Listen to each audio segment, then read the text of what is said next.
તો સીએનબીસી બજારના સમાચાર પર ફરી એકવાર મોહર લાગી છે. આજે સીસીઈએની બેઠકમાં ઇથેનોલની કિંમતોમાં વધારાને મંજૂરી મળી ગઈ છે.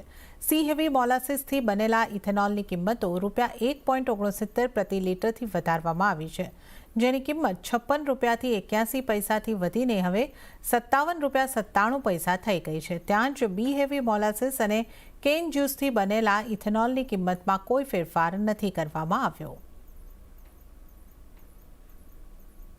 सी हैवी मोलासिस CHM यानी शुगर केन की जो डिफरेंट प्रोसेस के लेवल्स हैं, उन सब में CHM का उपयोग हो, उसके हिसाब से एक बड़ा फैसला लिया गया है.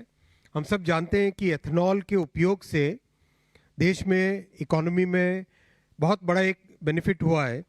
और आपने इस स्लाइड पे देखा होगा, विन विन विन, 3 बार विन है.